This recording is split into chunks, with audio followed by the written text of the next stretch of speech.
नमस्कार मेरे बहुत बहुत प्यारे मित्रों। आज हम लोग क्या करेंगे, दो आर्थिक शब्दावली के बारे में समझेंगे। बहुत ही आसान भाषा में, बहुत ही सरल तरीके से। क्या है ये, कौन कौन सी आर्थिक शब्दावली है? एक है गैर कृषि बाजार पहुंच, नॉन एग्रीकल्चर मार्केट एक्सेस, इसे शॉर्ट में बोलते हैं नामा। क्या बोलते हैं? नामा। NAMA, यहाँ से यन ले लिया गया, यहाँ से ये, यहाँ से यम, यहाँ से ये। और दूसरा है गैर कर राजस्व, नॉन टैक्स रेवेन्यू। और ये गैर कृषि बाजार पहुंच, ये 2008 IAS में पूछा गया, UPSC के एग्जाम में पूछा गया। हम लोग समझते हैं क्या है। देखिए, गैर कृषि बाजार पहुंच से तात्पर्य यही है कि जो कृषि से संबंधित ना हो, जो कृषि से संबंधित ना हो। एक अपने दिमाग में ये धारणा बना लीजिएगा, ठीक। अब हम लोग समझते हैं, विश्व व्यापार संगठन प्रणाली तंत्र की व्यवस्था है जिसके तहत ऐसे उत्पादों का आयात निर्यात शामिल होता है जो कृषि समझौते के तहत आच्छादित नहीं है। नामा उत्पादों में मुख्य रूप से विनिर्माणी उत्पाद, ईंधन, खनिज उत्पाद, मछली, मत्स्य उत्पाद, वनो उत्पाद आते हैं, ठीक।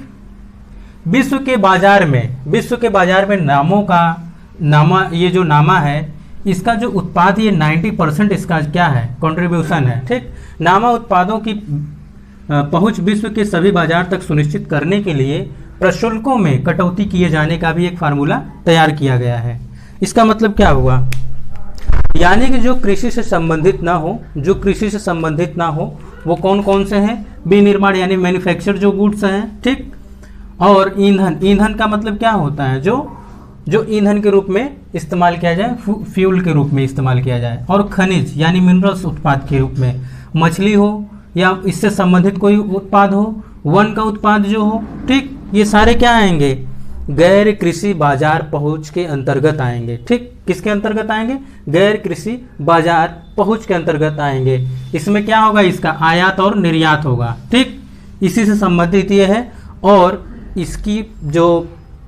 इसका जो लेवल है, यानी कि इसकी पहुंच ज़्यादा करने के लिए विश्व के सभी बाजारों में इसके प्रशुल्क जो होता है ना, इसमें जो शुल्क लगता है, इसमें क्या करने की कोशिश की जा रही है? इसमें कटौती करने की कोशिश की जा रही है, ताकि इसका जब रेट कम हो जाएगा तो इसकी डिमांड ज़्यादा होगी। जब डिमांड ज़्यादा हो जाएगी तो इसका क्या होगा? निर्यात अधिक होगा, ठीक। तो ये हो गया गैर कृषि बाजार पहुंच। सीधा सा बात है, आप बस इतना अपने माइंड में, अपने दिमाग में ये धारणा बनाइए कि अगर गैर कृषि की बात हो रही है, नॉन एग्रीकल्चरल की बात हो रही है, तो इसका मतलब क्या होगा? इससे तात्पर्य ही क्या होगा कि जो कृषि से संबंधित ना हो, वो भी निर्माण हो सकता है, ईंधन उत्पाद हो सकता है, ठीक, वन उत्पाद हो सकता है, मत्स्य हो सकता है, या मछली हो सकता है, या मत्स्य उत्पाद हो सकता है। आप इसी से ही इतना गेस कर सकते हैं, ठीक। अब हम लोग समझते हैं क्या है गैर कर राजस्व, नॉन टैक्स रेवेन्यू। बहुत ही सिंपल है, गैर कर राजस्व इसका मतलब क्या है? ये कर से नहीं प्राप्त किया गया है रेवेन्यू। किससे नहीं प्राप्त किया गया है? कर से, यानी टैक्स से।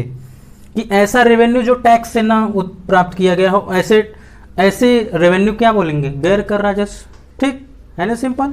अब आइए हम लोग समझते हैं गैर कर राजस्व प्राप्तियों में ब्याज प्राप्तियां, गैर कर राजस्व प्राप्तियों में ब्याज प्राप्तियां, प्रशासनिक प्राप्तियां सम्मिलित होती हैं, ठीक।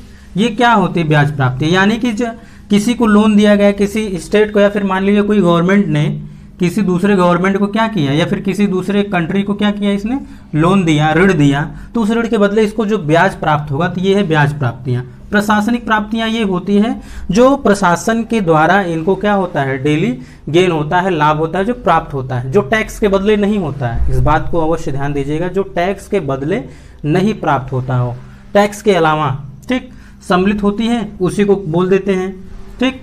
और ये विभागीय उपक्रमों से भी प्राप्त होने वाला लाभ होता है। विभागीय उपक्रम क्या होंगे, ठीक। अब इससे हम लोग समझते हैं क्या है, जैसे रेलवे हो गया, प्रेस हो गया, जनसंचार हो गया, मुद्रा, टकसाल हो गया। टकसाल का तात्पर्य होता है जहाँ पे क्या होते हैं? मुद्राओं को क्या किया जाता है? ढाला जाता है, बनाया जाता है, ठीक, आदि। तथा साथ में सार्वजनिक क्षेत्र के उपक्रम एवं वित्तीय संस्थाएं सम्मिलित भी होती हैं। राज्यों के गैर कर राजस्व प्राप्तियों में विभागीय उपक्रमों यथा विद्युत परिषदों एवं सिंचाई जो व्यापार के रूप में सम्मिलित की जाती है, और वनों से प्राप्त लाभ सम्मिलित होता है। अब आप ही बताइए कि जो वन से इनको प्राप्त होता है लाभ, क्या वो टैक्स के बदले मिल रहा है? नहीं मिल रहा है ना, तो इसका मतलब वो क्या होगा? नॉन टैक्स रेवेन्यू होगा, ठीक। और क्या है?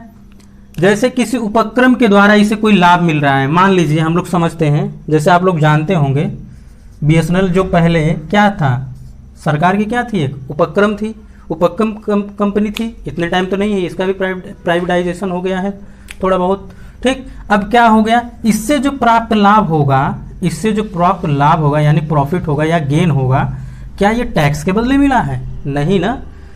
इससे सीधा सा तात्पर्य ये समझिएगा, जो टैक्स के बदले जो सीधा केवल लाभ मिले, ठीक, वो क्या होगा, वो गैर कर राजस्व होगा, ठीक।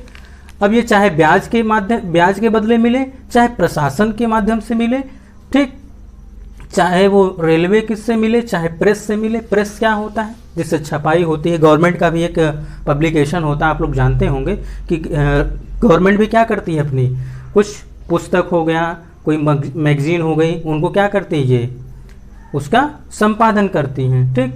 और जनसंचार से तात्पर्य होता है जो टेलीकॉम कंपनियां जो होती, बहुत से ऐसी होती जो सरकारी होती, उसका जो लाभ होगा वो सरकार को सीधे जाएगा। इसका तात्पर्य क्या हुआ कि इसके बदले इसे कोई टैक्स के बदले इसे मिल नहीं रहा है, तो इसका मतलब क्या होगा, गैर कर राजस्व होगा, ठीक।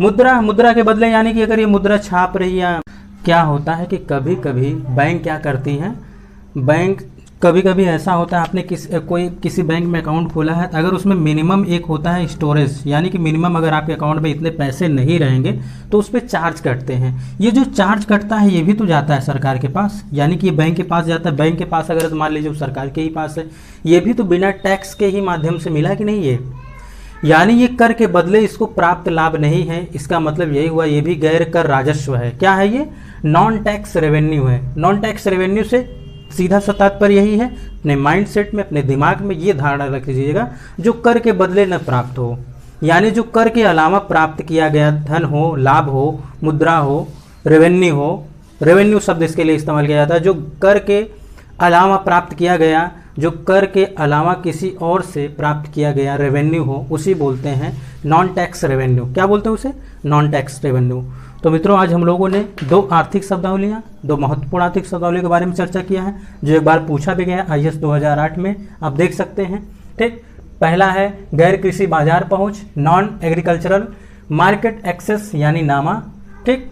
दूसरा है गैर कर राजस्व, नॉन टैक्स रेवेन्यू। तो मित्रों, आज के लिए बस इतना ही, हम लोग मिलते हैं नेक्स्ट वीडियो में, तब तक के लिए नमस्कार।